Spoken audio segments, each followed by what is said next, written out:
You guys are actually not only the first two podcasts I've been guests on, but sad to say, in this digital age, the first two podcasts I've ever listened to.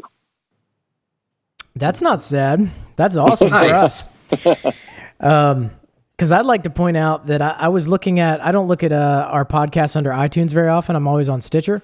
So I went and checked out our ratings, and people either love us or they hate our guts.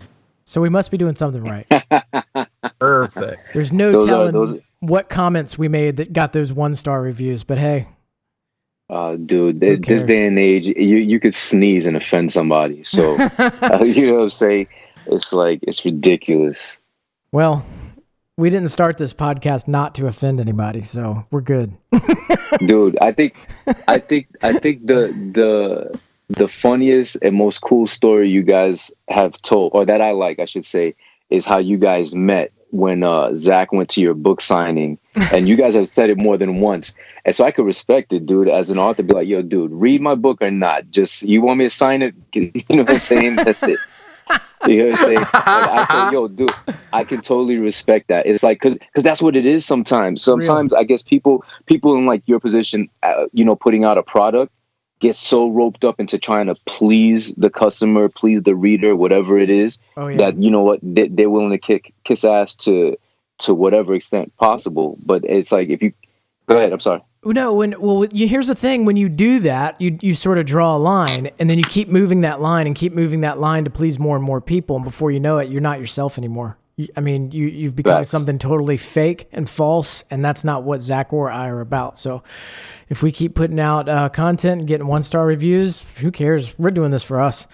And if people want to listen in and join us, hey, listen, the only bad press is no press. You know what I'm saying? I agree with that. Well said. Better you get a negative response than none at all. Well, you heard about us, and we're one of the first podcasts that you've ever listened to. So, hey. Yeah, exactly. So awesome. I appreciate what you guys are doing. So. Oh, well, thank you.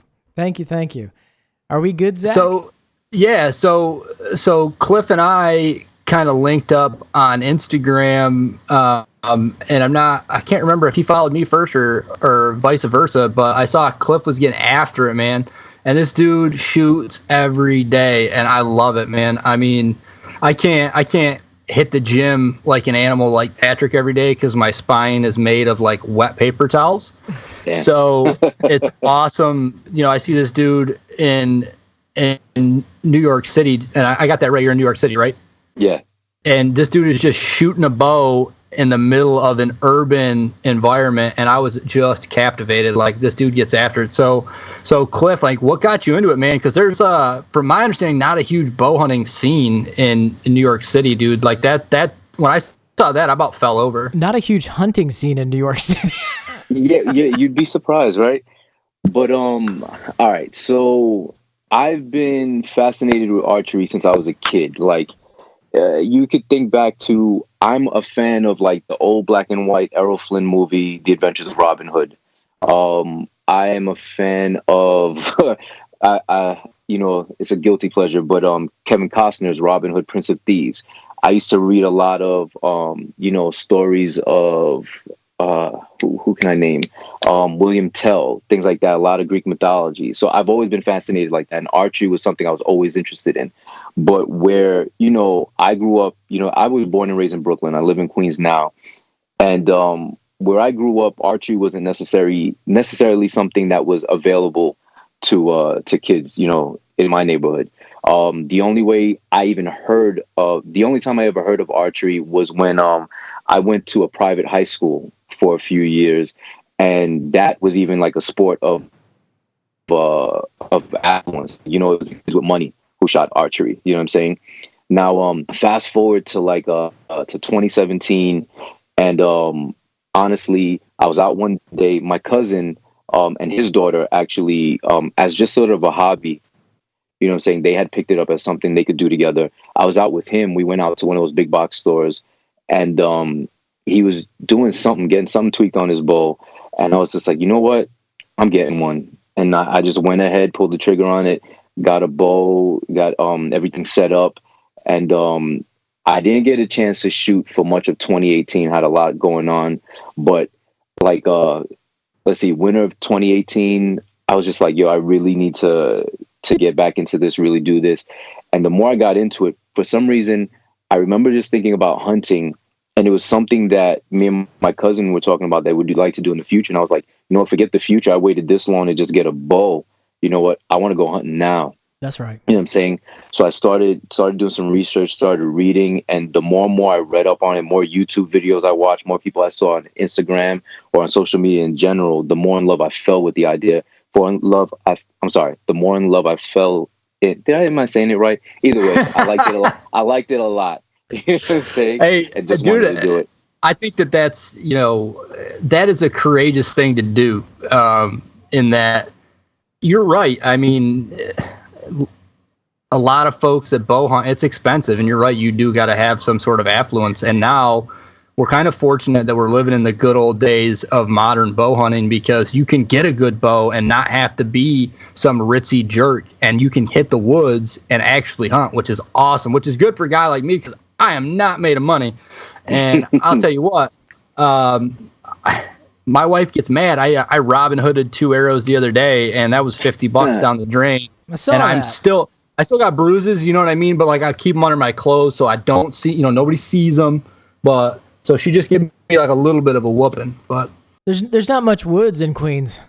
No, not at all. Oh. But if you think your wife was mad, bro, picture me coming home with this $500-$600 setup, and I didn't even tell her a thing. You know what I'm saying? So yeah, my wife was livid. That goes along with Zach's marriage philosophy of ask for forgiveness, not permission. There you go. Right? Yeah. I'll be honest. I was begging for forgiveness for like a week or so, but either way, it's been pretty cool, because my wife, while she's not necessarily into hunting, she's kind of supporting me, my endeavor and everything like that. So it's pretty cool. You know what I'm saying? Why hunting? Why? Well, the more and more I read about it, the more and more I watched about it, I'm attracted to a couple of things, specifically, and not just hunting in general, but bow hunting. You know what? Not to knock anyone who wants to hunt with a rifle or any kind of firearm.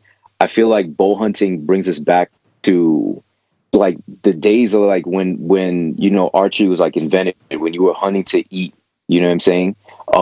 There's that meme of like when archery was invented, like somebody with a knife that's like, I want to hit somebody way over there. I want to stab that guy over there. Yep. Yeah, exactly. Like, how can I get my knife over there? It's I'm not gonna say it levels the playing field, but it just gets you. I don't know. It's kind of like some primal thing. You know what I'm saying? Very primal. You know what I'm saying? That's why, like, more than anything else, like I was thinking to myself, I'm trying to decide between a tree stand, a ground blind, and then I'm looking at, I'm like, what about spot and stalk? And like, I got this buddy at work, and he's like, oh, you'll never catch anything if you spot and stalk. Good luck with that. But I'm like, you know what? If I don't, fine. Then you're like, I feel like, like it says, it kind of said it in the hunter safety manual. Like, it's not all about, getting that kill. It's about, I guess, the journey, if you will. It's about the hunt, actually hunting. You know what I'm saying? Looking for that big game, looking for that prey, whatever you want to call it.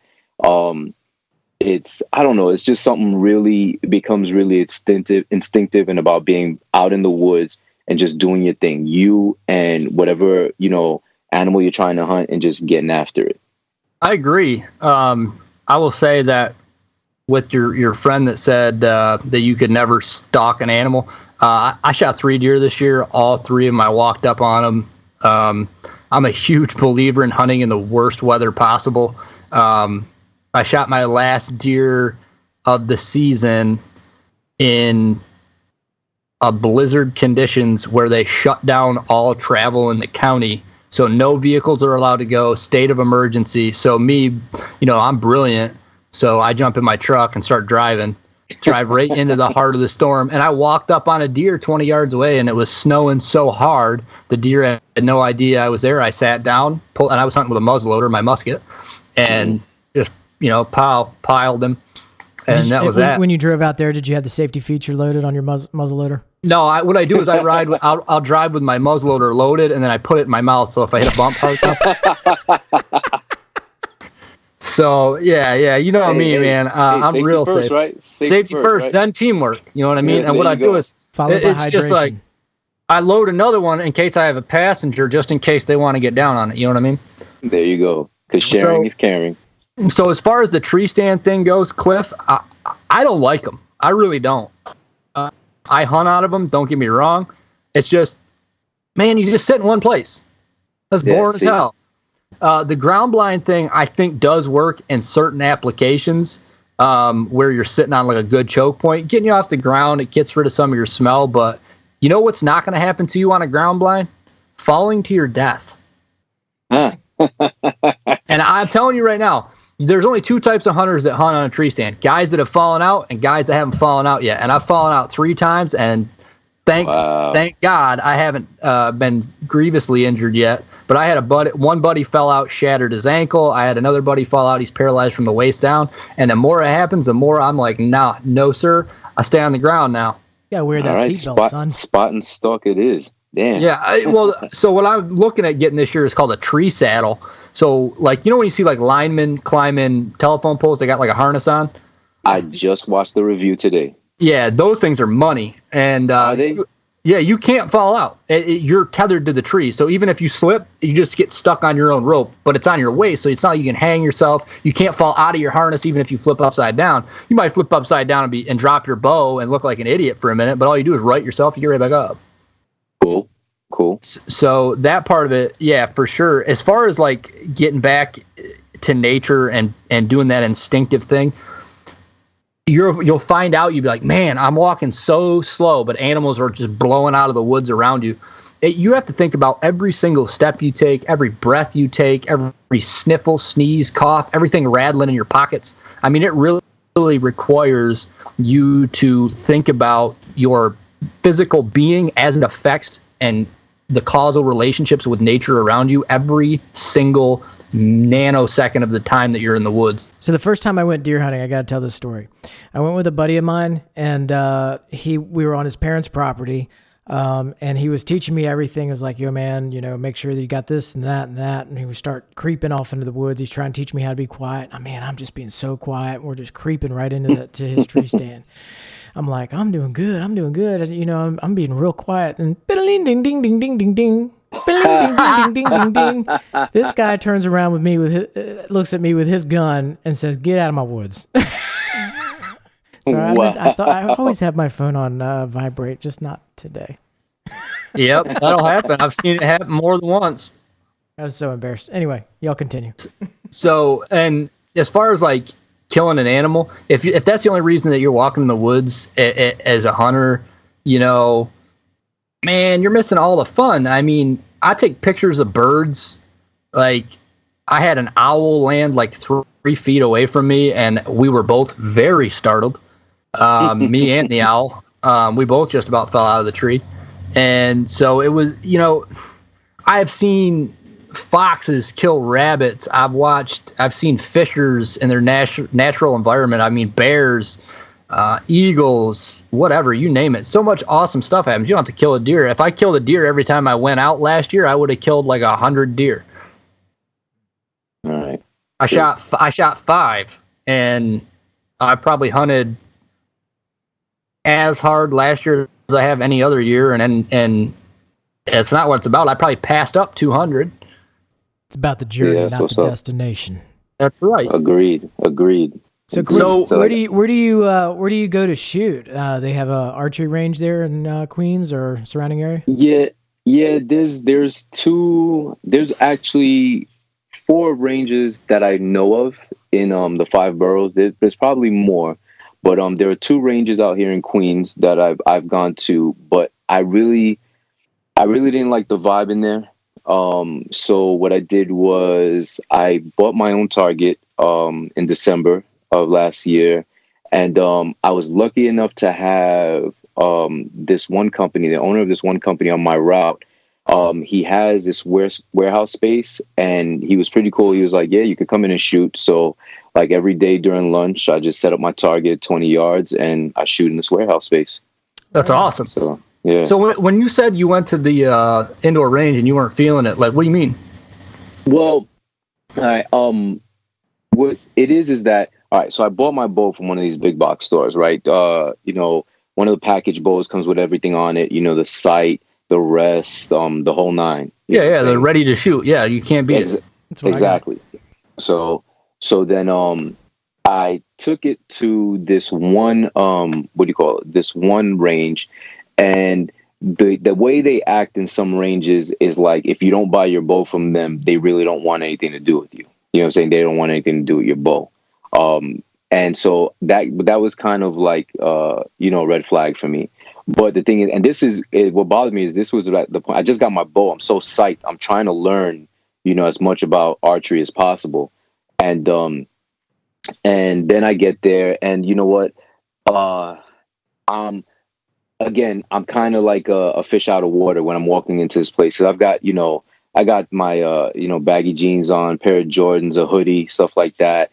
And I walk in with a bow, and it's kind of like everybody stops and looks. You know what I'm saying? Like, oh, okay.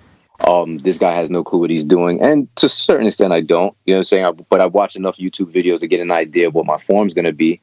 And granted, people are a little courteous. But then again, when you go to like a bow tech to ask questions, and they're referring to your bow as economic constantly, be like, oh, well, your bow, being that's the economic one, it's not going to do this. Oh my God. A polite word for cheap. Exactly.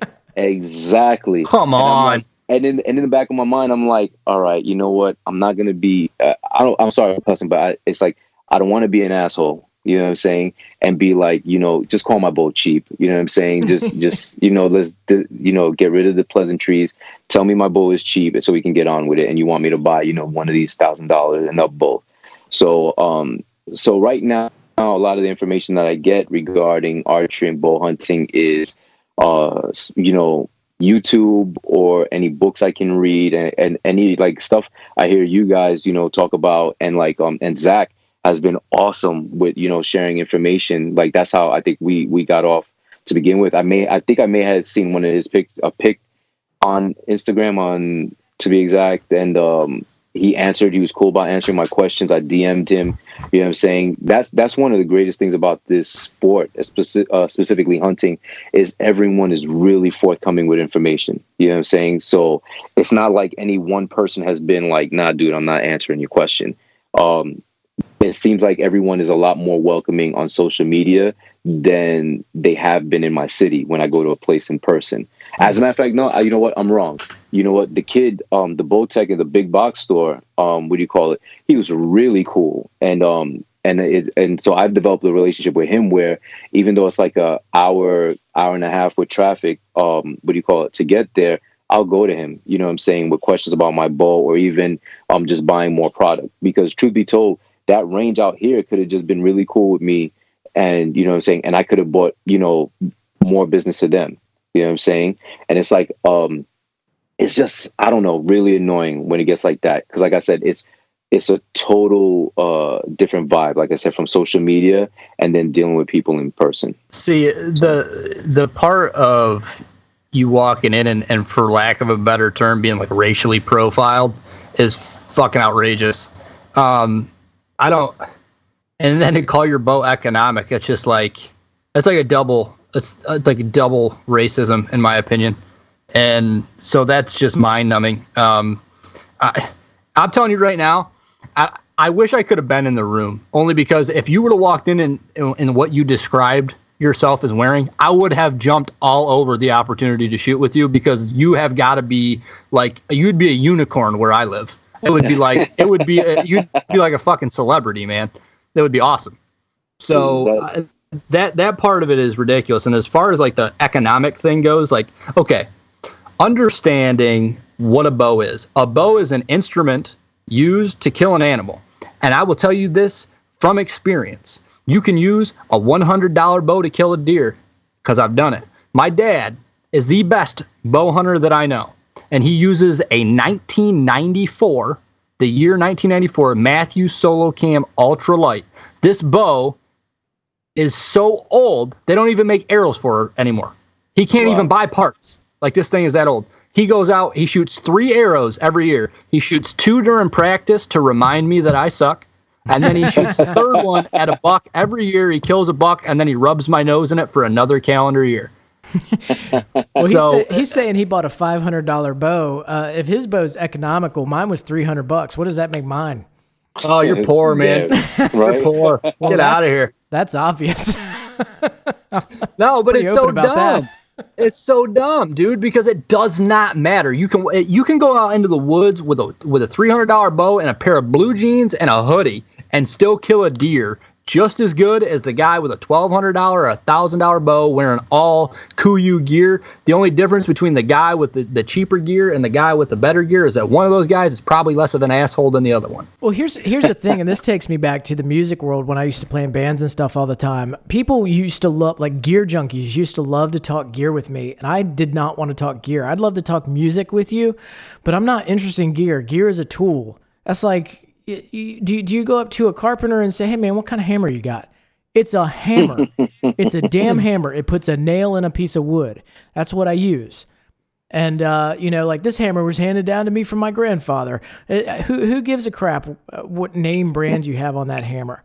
And that's how I was about guitars and keyboards and stuff. Whatever worked to get the job done. That was more important to me. And it always seemed like the gear junkies were getting at it less. They were all about the name brand and less about the activity. It's the same way with sports. Like I'm big into basketball, not as much in the last couple of years. Like I took up running. And I trained for my first marathon back in 2015, I want to say. 2016. I'm sorry, 2016. And I watched as I was running, I watched all the people that had the new running shoes, the new running shorts. You know what I'm saying? I'm like, listen, as long as the shoes don't fall apart on my feet as I'm hitting like mile 13, I'm good to go. I'm getting it done. You know what I'm saying? And it's the same vibe that I'm getting now with when I walk into a range and somebody's shooting like a Hoyt or, the new Hoyt, the new Matthews or something like that. And they're barely getting the arrow on target. You know what I'm saying? And I come in with my bow and I'm like, bang, bang, bang, just arrow placement. And even if my arrow placement isn't exactly where I want to be, where I want it to be on the target, at least I've got such tight groupings. I know if I just fix my form or adjust the sights on my bow, I'm good to go. You know exactly. Yeah. You got to be able to hit a pie plate size object on a deer to hit its vitals. And I hunted last year with a stick bow. It's like I spent $100 on a piece of wood and string, man. There's no Dang, you took it back. Yeah, I went too far back, dude. I'm not doing that again. I went on a guided hunt in Maine through a Wounded Warrior type organization, and I ended up wounding warriors. Wounded warriors. Yeah, I ended up shooting like 6 other vets. Probably himself. Yeah, I ended up stabbing myself right in the ass meat. No, I'm kicking myself in my ass meat right now because I had a nice 350-pound black bear come out. I mean, just a stud bear. 18 yards is a chip shot for me, and it's really dark in the woods. That's where the bears like these really dark hidey holes. And I just couldn't see that he had cocked his shoulder back about 3 inches, and he was covering his vitals, and I punched him right in the shoulder. And if I'd have been hunting with a compound, I probably would have punched through that shoulder blade and killed that bear. But because my recurve didn't have enough ass, that bear walked away with my arrow in his shoulder. I've had nightmares about it. Like it sickens me to this day. So you just pissed him off. That's all you did. Yeah. Now I can't go back to Maine because I don't know where that bear is.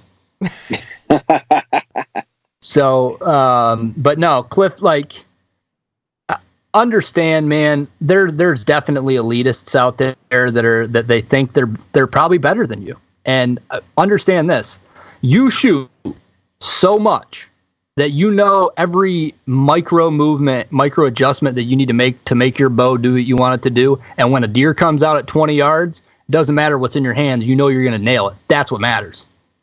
And the way that you are willing and open to share all of it, the whole process via social media, that's a lot of bravery that a lot of people don't want to open themselves up to, because you open yourself up to criticism and a lot of negativity. And fortunately, in the hunting community, when somebody's new and they're like, hey, I want to get into the sport, Well, we're hurting for people so bad that people get genuinely excited. Like, holy shit, here's this guy coming out. He's getting after it. And that's how it should be.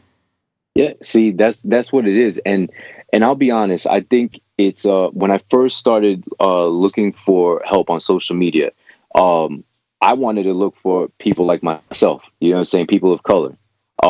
But as I searched and searched, because I found there was a total like lack of brothers period hunting. And I thought back to my days of like, you know, junior high school and high school when, you know, friends and I used to speak. It's like when we used to talk about hockey, they would be like, you watch hockey? Black people don't watch hockey. I'm like, yeah, they do. You know what I'm saying? This one does. You know what I'm saying?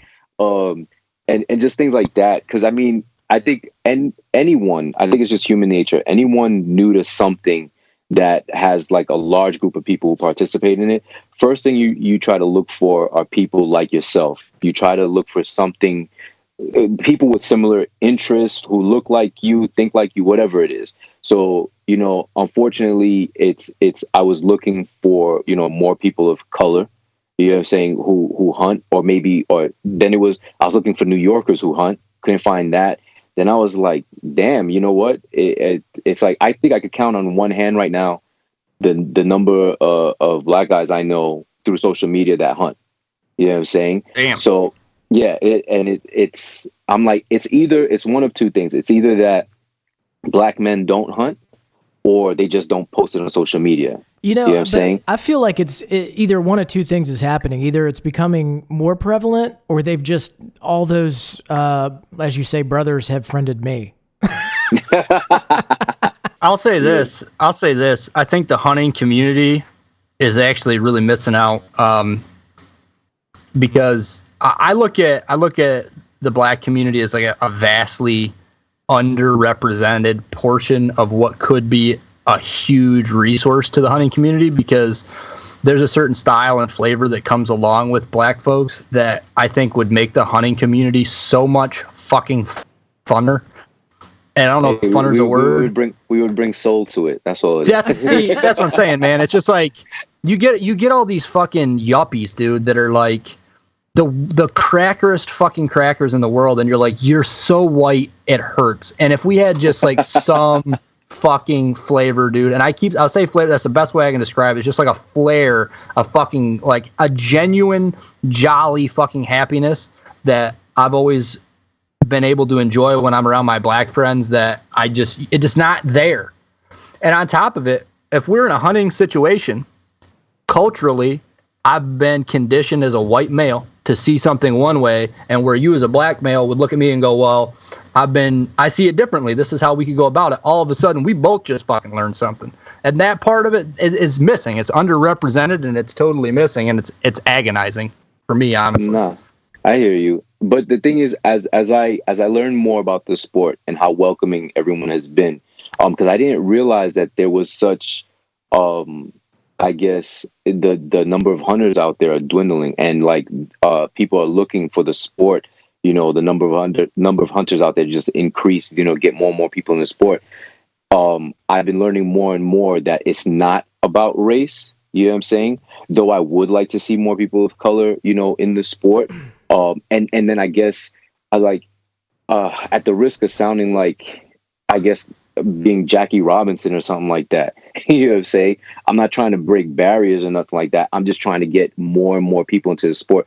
I don't want there to be a stigma like we said that, oh, it's a sport for rich people, or it's a sport for white people, anything like that. I want people to understand that it's a sport for everyone, and that it's about, getting out there. You know what I'm saying? Because even just, just getting out to the woods, that's way better for kids these days than heading to like the local park, because there's so much more to learn in terms of, the land, in terms of the what do you call it?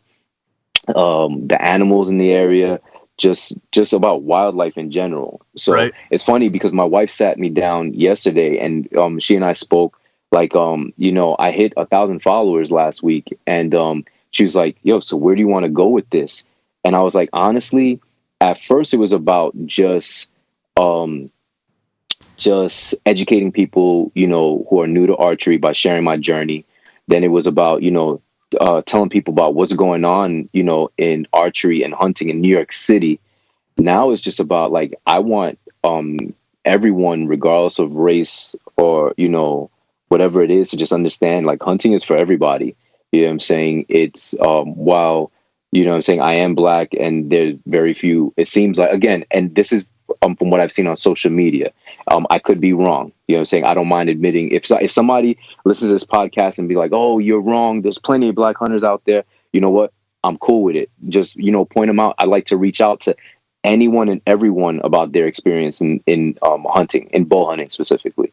You know what I'm saying? So now, like my wife and I, sat down last night, spoke about it, and now it's just about bringing on maybe the youth in New York City, letting them realize, that hunting is a sport available to them besides, basketball, football, or whatever it may be. I don't want them to grow up thinking like I did, or like my friends did, that, hunting wasn't a sport for kids from the hood, you know what I'm saying, or anything like that. It's interesting. I was just sitting here thinking, if you are hunting and you're doing this for this kind of primal reason, if you think the word primal and it kind of takes you back in time to primal ages, primal times, white people were the last people to pick up hunting. You're right. You are right. So, Cliff, my thing was, we got to talking and on Instagram, and you're like, yeah, I'm trying to get in some hunts, and I'm like, well, fuck, man, just come up here. Like, and then it was never even crossed my mind until after I said it. And I'm like, oh yeah, no, here's this crazy ass cracker from the internet being like, hey boy, come on up here and hunt with me. And then the guy was like, oh shit. Like, I was like, this dude's going to put his phone down and never pick it up again. So, but I got to think about it. I was like, I have access to a ridiculous amount of public land where I live and a ridiculous amount of private that I have leases for, or friends that just own it and let me roll onto their property. And I was like, I'm one of them. Pat's a generous landowner. And I thought about it for a while, and I was like, I could not imagine being in New York City and not being able to, like, I was just up on the farm, one of the farms I leashed, hunting woodchucks with my daughter like 2 hours ago. And I mean, we're just out puttering, you know what I mean? That's just like a normal day. And I couldn't believe, like, I sat there and thought about it. I was like, damn, I could not imagine not being able to walk out and do that. I don't know how you do it. Well, it's like I said, so I'm here, in the 5 boroughs of New York City. You're not the one. First, I should say thank you for the invite. I totally appreciate it. And hopefully sometime soon, I'm going to take you up on the offer. Sweet. But right now, my goal really is to, tell people about the hunting in New York City. So one of the things I came across is there's a piece of public land right outside the Bronx in an area called Westchester. It's maybe, even with traffic, maybe about an hour and 15-minute ride from my home. So like, you picture getting up early on a Saturday morning, 2, 3, 4 in the morning with no traffic. I can get up there in less than an hour. So it's this piece of public land that you already know out here in New York City. Bow hunting is from what? Is it September, October? September 27th. Yep, through the second week of October. Second week of October, and then after that, October through December is what do you call rifle, correct? Yeah, that's just your general season, but you can still hunt with a bow. All right, so this piece of land is bow only all season. Nice. You see what I'm saying? So I thought that was pretty cool. And I've got a buddy at work. His truck is parked right next to mine at work. And so ever since I bought my bow, I pick his brain because he during the bow hunting, not even during the hunting season period, deer hunting season, every weekend he's out. He already knows. Like, he tells me his wife knows the whole nine. Like, I believe opening day of the season is his wedding anniversary, but his wife is cool with it. Like, he goes. He heads upstate. I can't remember what he's a part of a lodge, and they own a good piece of property and stuff like that. So he's got all his gear up there. He's got a tree stand set up year round, a ground blind set up year round. You know what I'm saying? So I pick his brain and such. So one of the things I found out about this piece of land is it's barely hunted.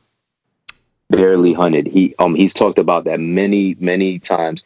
He's walked that land and 2, 3, 4 weekends in a row, and maybe comes across one other hunter like every other weekend. You know what I'm saying? So if that's what my odds are, cool. You know what I'm saying? So while I do try to prepare myself for, you know what, the idea that I'm probably not going to kill anything, you know what I'm saying? I'm cool with that. But that idea of knowing, you know what, I'm not going to have to compete against anyone really for any big game out there, that really, you know, is like has me psyched. You know what I'm saying? So I'm really amped about it. I'm really looking forward to it. So now once I've hunted that land, you know, a couple of times, probably throughout this season, then I'll possibly go out, think about going further out. Cause like I know out in Long Island, further out east, there's a lot of private land. I don't know about any public land out east, but I know a lot of private land out east that guys can hunt. And then I just found out this week. I got a buddy that lives upstate, less than 2 hours from me. Him and his family, they own a house up there. And through talking through another one of our mutual friends, he was telling me how they were walking the property and then happened to cross a boundary into someone else's property, and they saw a tree stand. And my boy was like, yeah, this guy, my neighbor, he hunts all the time. That's his tree stand. And I was just like, I called him up. I was like, dude, so I can hunt on your property? He's like, yeah, it's not a problem. So I've got some private land I can head up to and hunt on as well. So Cliff, do you have any plans for turkey hunting at all or no?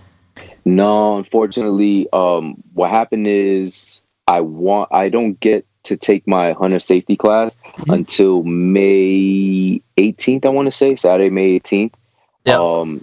Now I still got to take the bow hunter safety class as well. If I can knock those two out before the season is over, then my goal is to get like one day out there, one weekend or something out there in the woods. Because I heard there's plenty of turkeys out there as well, out in Westchester. So obviously you're definitely cramped for time this year. I'm going to extend another invitation to you because I love turkey hunting. That's my favorite. You want to hunt turkeys next year in May with your bow?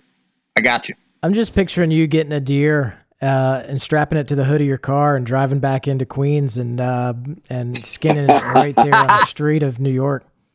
Oh, it'd be awesome. I'm usually really wary of the cops when I have like my bow case in the back of my car, my Jeep, I should say. But and I don't even, like, I had thought about, I remember one time I heard of a archery range in Brooklyn, and I was like, dang, do I really want to? I was like, I didn't want to drive there because I knew the traffic would be ridiculous and it'd be easier to just take the train. I'm like, do I really want to get on the train with my bow case? And I'm like, nah, I'm not, taking that chance. Cause in this climate of, in New York City, the subway ads, they say, if you see something, say something. Yeah, right. You know what I'm saying? Yeah. And be like, that's him. Be like, that's him, officer. That's him. Yeah. You know what I'm saying? And I'm not trying to explain myself. You know what I'm saying? Even like I've got 2 locks on my bow case and everything, but still, I'm not trying to put myself in any situation where I've got to be questioned by law enforcement. That's insane. You know what? It is insane. And around here, and probably same with Zach, if I'm reaching back to knowing the way Zach works too, I've always got like 1 or 2 knives on me, and I'm probably carrying as well. And so that's just normal every day. We always say 2 is 1 and 1 is none, right, Zach? Yep. I agree. And so a couple times a year, I'm up in Astoria, hanging out in Astoria. And we went to this building where a friend of my wife's was working, and we had to go in and we had to go through the metal detector. Now, of course, I wasn't carrying a gun, but I still had my knives just because they're utility knives, And so I had to hand them over to the guard that was working there, and he looks at me in the eye and he goes, "What do you plan on doing with these?" Wow. I just carry them as tools. I didn't know that if you carried them, you had a plan for them. Dude, it used to be an issue with me carrying my Leatherman. I used to be a stagehand a couple years back, way back. I was a stagehand, and I always kept a Leatherman on my belt. Mm-hmm. And even that was a problem because, like, after work, you'd hit a bar or something like that. Bouncer at the bar is like patting you down. What's this? What are you going to do with this? I'm like, dude, you already know. It's like 20 stagehands in the bar, bro. Like, Leave me alone. Like, just take it, hold it here, and I'll grab it on my way out. Dude, that's insane to me. Different mentality. That's insane to me because I hunt with guys that are cops, and I've never had an issue. If you went to my truck right now, you would find I have my woodchuck gun in there. So I have a 204 Ruger, 2 boxes of shells, multiple knives in my truck. I have a pickaxe, or a pry bar and an axe, because I never know what I'm going to get into in my truck. The back of my truck is a camper, and I got ropes and carabiners and locks, and I got my bow in there, a bunch of arrows. It looks like a if you got pulled over in New York City and cops saw that in the back of your truck, they think you had all the makings of a serial killer. Like, I know, that's what somebody said. Like it puts the lotion on its arm type deal. And the thing of it is like, here where I live, man, if I get stopped and somebody sees that, they'll get me out of the truck and be like, so tell me, how'd you build this? Like, what's the story? How much this cost you? Now, do you think this is comfortable, or do you have a lot of space? And it's like, I was outside shooting my bow, and I live in downtown Watertown, which is a way smaller city than the 5 boroughs. And I had been shooting my bow in the driveway for 3 years and never had a soul stop, ever. Nobody's ever even said hi. So I ended up buying a new bow, and it's a way cooler than anything I've ever had. And I got my first like big time, real sexy bow, and out of necessity, I couldn't draw my other one because of some of my injuries, so I had to do something. And the only bow that I could get was way more expensive than I wanted. And so I first time out, first arrow, draw back. I'm standing probably 10 feet in the street, and I look over my left shoulder, and there's a cop sitting there looking at me. And I go, well, time to go to jail, boys. So I let my bow down. I walk back in the driveway. The cop pulls up. He rolls down the window, and he goes, "You're not shooting your neighbors with that, are you?" And I said, I turned around, I looked at him. I said, "Well, it depends on what neighbor." So he kind of laughs, and he goes, "You like that bow hunting stuff, do you?" And I said, "Yeah." And he goes, "All right, have a good day." And he drove off. And so the next car that pulls up, so the cop stopped in the street. There's another car waiting. Next car pulls up. It's a black guy. He goes, "Hey, man, my name's Troy. I bow hunt. You want to hang out sometime?" I was like, "Fuck yeah, Troy. Let's get together." He lives like 2 houses down. Meanwhile, in Matthews County, I'm outside burning cardboard in a burn barrel. My neighbor's lighting off fireworks, and my uncles are over pulling their guns out and put them on the table just to compare them. Just a different lifestyle. Yeah, totally different. Cliff, you would lose your mind, man. So we had this. Are you familiar with what the hell is it called? You can go to the hardware store here and buy explosives. So I can't remember. It's not C4. It's I can't remember the names. It's like this white powder, pellet powder, and you throw. It comes with like another powder. You pour it in there. You shake it up. You set it down. You shoot it with a rifle, and it blows up. Sounds like an IED, son. I don't think you should be doing that. It pretty much is. So, but you can go to the hardware store and buy it. You can go right to the store Federal and buy it. crime. Dang, bro. No, so you can go grab it, right? So I had an issue with like a beaver dam, and they were flooding a huge chunk of our property, but we had the beavers trapped out, and now we just got this dam holding back a shitload of water. So me and a buddy went and bought 4 pounds of explosives, took out and blew the dam up, and that was just a normal day. Dang, bro. See? I wasn't made for city life, man. I should be out in the country somewhere. I promise you, Cliff, you come up here for a weekend of hunting whenever you can, you're going to leave with a dip in your mouth, fucking cowboy boots on, and a fucking ball cap, and you're just going to, it'll blow your mind, because the dudes that, I enunciate, don't get me wrong, I'm not like white trash, but at the same time, like, we're pretty trashy. Like, I mean, we just do a lot of redneck shit, but for us, it's like normal everyday life. And so it blows my mind. It's so exciting to talk with you, because I'm like chomping at the bit for the opportunity to get you up out in the woods in my part of the Adirondacks and just blow your mind. And then you'll take that experience and you'll go talk to somebody about it, and they'll get fired up, and then they'll want to get after it, and it just goes and it goes and it goes. Yeah, that's what's up. I've got invites. Other than you, I've got invites out to Arizona, VA, Missouri, and I think Wisconsin. Awesome. So, And we know a guy in Idaho if you want to. Got a guy in Idaho. Yep. We've already invited ourselves over to his place. Actually, I got invited today. One of my buddies lives in Great Falls, Montana, and he goes, "Hey, man, would you ever want to come to Montana and guide me on an elk hunt?" And I was like, "Yeah, I'll. You don't even have to ask. Just tell me when to be there. I'm on my way." Speaking of guide, you got your license, right? You just got it. Yeah, I just sent my packet in on Wednesday. It got to Albany on Friday, and I should have my licenses back this week. So I'm pretty excited. Nice. It took me Congrats, man. Thank you. It took me forever to pass my physical, so that was a bummer. But I found the one blind doctor up here, and it was good. She didn't ask any questions, and I didn't give her any answers, so that was good. And ask me no questions, I'll tell you no lies. That's right. So I have my whitewater guide's license coming back. So if you ever get a wild hair and you want to take your family whitewater rafting, let me know. And then I got my hunting guide's license as well. And I have an interview coming up with an outfitter here in New York for a potential position with his outfit as a guide, hunting guide, hiking, camping, canoeing, and fishing. So I have to get those licenses added on after the fact, but it's super easy to do.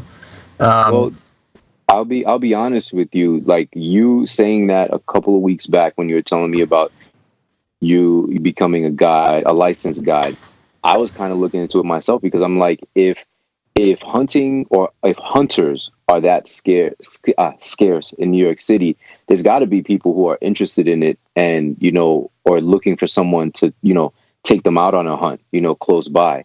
Because one of my I guess biggest pet peeves are posers per se, people who try to front like they're from New York when they're really not. So I think a couple of weeks back I posted this logo of this company called Learn to Hunt NYC. Mm-hmm. This company is neither housed nor do they hunt in New York City. They do everything out of New Jersey. You know what I'm saying? Which I totally get. If you as a hunter believe that you have a better chance at getting that big game out there, cool. But then advertise it as learning to hunt New Jersey. You know what I'm saying? Mm-hmm. Not learning to hunt NYC. So it's like I've been thinking about it and potentially maybe taking I guess myself once I'm comfortable with hunting, but learning as much as possible about the wildlife and the land in and around the 5 boroughs, and then being able to educate others on it. And if that means becoming a licensed guide and leading people on hunts out on that land, and so be it, bro. Do it up, man. That literally one of the easiest tests I've ever taken. I'm confident you'll crush it. And honestly, man, I mean, depending on what you're doing it for, you make a pile of money doing it, 1, and 2, it's just really fun to take other people out and watch them have a good time. Like, it's a hospitality business, and if you like to make other people happy for money, it's a great way to live. Hey, dude, I'm a delivery driver, so people look at me like I'm Santa Claus when I'm dropping off their boxes, bro. So my UPS dude, his name is Bo, and we fish together. One day he came over the porch. I was like, Bo, what do you like to do, man? He goes, I like salmon fishing. I was like, oh, me too. Let's get together. And that was the end of that. My UPS guy's mad at me because I ordered 230 pounds of weights and equipment. Yeah. I was listening to one of your recent podcasts where you're talking about setting up the gym and everything like that. But I guarantee you he's a lot less forgiving now because you said you helped him. Oh yeah. And trust me, dude. that goes a long way with us, especially when you've ordered something that's like ridiculously heavy. Yeah, like an entire gym. Yeah. You can't get much heavier. I mean, if I could order at a pool table, but I already had one. So, yeah, he's a good dude. I meet Bo at the door just about every other day because my wife and Amazon have a real intense romance, and yeah, so Bo and I meet at the door every other day. He hands me some dog treats and some boxes. We shoot the bull for a minute, and it's a good relationship. You and Bo shooting a bow. Yeah, well, fortunately for me, Bo will pull up and he'll critique my form and be like, hey, man, looks like you're gripping a little too hard to the right. I'm like, Bo, this is why I love you, man. You come by, you give me nice stuff, and you give me help. You're just like, what a dandy. So, the question I have for you, Cliff, is, is this something that you're going to want to introduce to your kids, and what's their take on what you're doing? Do they see this as like a weird dad quirk, or is this like one of those things where they're interested? All right. So the thing is, I'm gonna be 43 this summer. All right, and I didn't want this, new interest that Dad has to come off as like a potential midlife kind of crisis thing. Like, Dad's going crazy. He wants to go kill some stuff. You know what I'm saying? But I have 3 kids. You know what I'm saying? I'm a husband and father of 3. My oldest is 22. Right, and he just looks at me and shakes his head because all he's into pretty much is collecting sneakers right now. He's a huge sneakerhead and sneaker reseller. But then my 2 youngest, I have an 11-year-old girl and a 7-year-old boy. Now my daughter, I haven't posed this question to her just yet, but my youngest, my 7-year-old son, I spoke to him about it. I was like, Daddy's gonna go hunting, right? He's like, you mean kill stuff? And I'm like, yeah. And he's like, are you gonna eat it? I'm like, yeah. He's like, all right. Like, he gets it. You know what I'm saying? Right. And then my next question to him was, I was like, do you think it's something you'd want to do with Daddy? That would mean, I was like, we have to teach you how to shoot your bow. We've got to get up early. We've got to go look for the animal.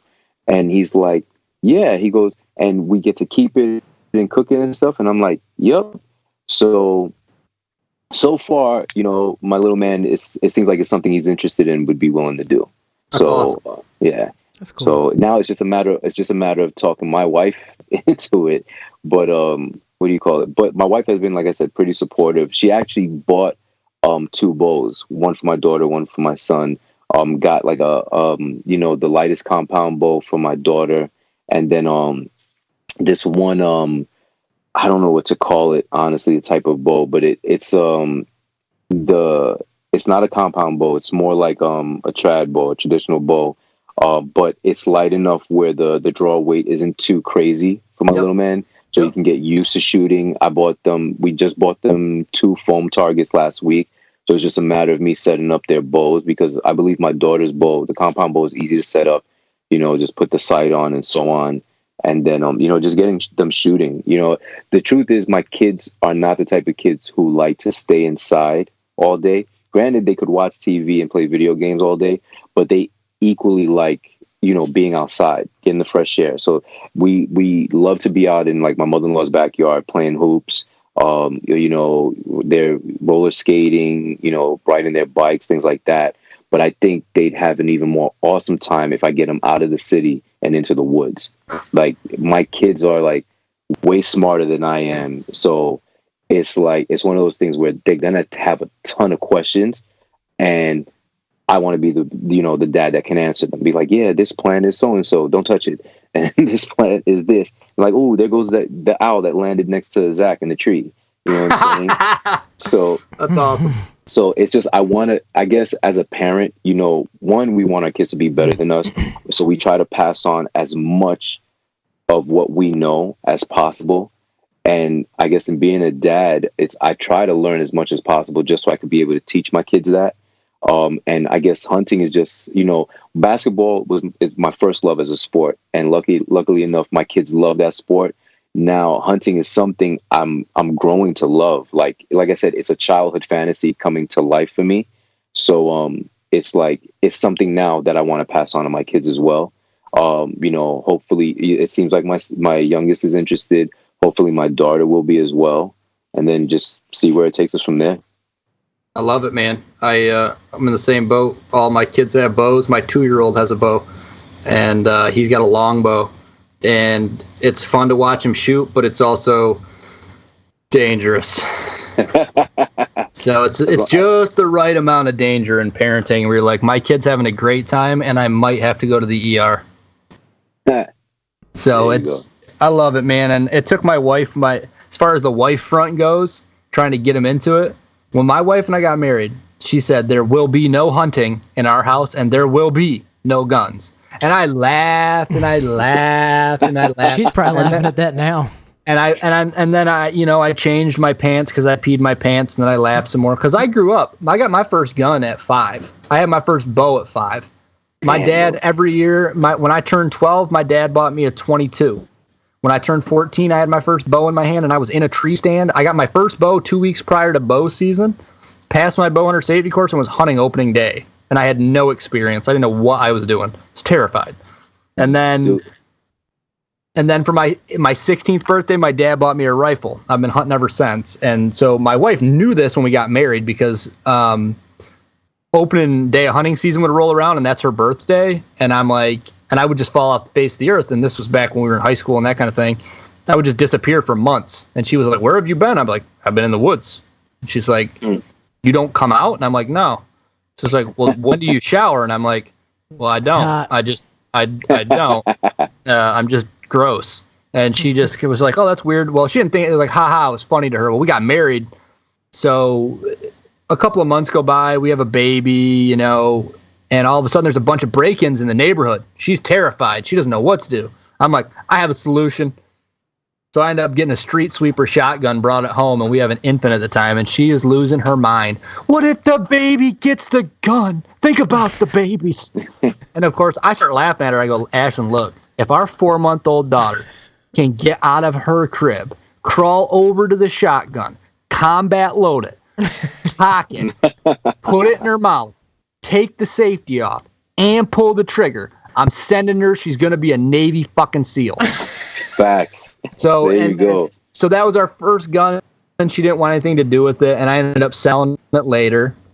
And I did some deer hunting in Florida, which was a terrible idea at the time because I had no equipment for hunting in Florida. I was like ready to hunt the Himalayas. And so I was super hot. I didn't enjoy it. And then we went to Virginia, and I was doing some work with some special folks and got real back into guns, ended up buying some pistols. And then she wanted one, and I'm like, "Oh, well, how the tables have turned." And so we end up moving back to New York. I get back to hunting again, and she's like ho-hum about it. She doesn't want anything to do with it. She goes out with me on my first hunt, and she's never stopped since. Nice. So she got herself to. She's so fancy that she went and bought herself a new Matthews bow, just to rub my nose in it, and just like she's one of those folks where she's like fake humble, and I bust her on her chops about this all the time. Because she's like, "Oh, I took her turkey hunting." She's like, "I'm not going to get excited about it. This is kind of like, whatever. This is your thing. I don't want anything to do with this. I'm just going to go. That first time I had a bird gobble, she almost dropped her gun. She was like, "Oh, shit, it's on." So, getting wives into it, they always play a little coy. Everybody that I've talked to, their wives are always ho-hum about it. And then as soon as you get them out there, it's like that predator comes out in them, and it's like, it's on, man. See, and it's funny because my wife is super competitive. Like, I mean, to the point, like, how some parents will let their kids win at certain games to, my wife, and the thing was, I was like that. I always believed, oh yeah, you know what, when I'm a dad, I'm gonna let my kid win at, this card game or this, what I'm saying. My wife is the type, if my kid goes up for a layup, she'll send his shot like into the That's awesome. You know what I'm saying? Like, she was like, no, how else is he gonna learn? How else are they gonna learn? So like, they'll play card games, they'll play Uno. My wife is like, Uno, boom, and we'll, you know what I'm saying? Just no mercy. Yeah, cutthroat. And she's a big believer. It's like, that's the only way they're gonna learn, which is awesome. But I'm like, it's funny listening to you here tell your story about you coming up. Like me, I mean, growing up in the city, I stayed away from guns. You know what I'm saying? I was just like, no, thank you. You know what I'm saying? I didn't touch a firearm until I was in the service. The first and last time I touched a firearm was in the Marine Corps, and then that was it. Dude, you've never even mentioned you were in the Corps. I thought you saw my boot camp photo. I didn't even realize it. No kidding. Yeah. What'd you do in the Corps, bro?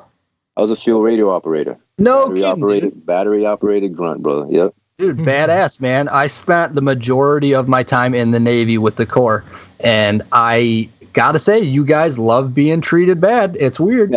No, my dude.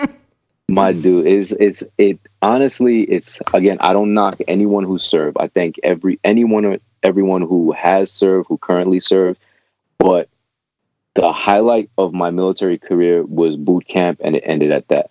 It's like it's funny. I joined the Corps because I felt like it would be the biggest challenge. It has so much history behind it. It was the longest boot camp.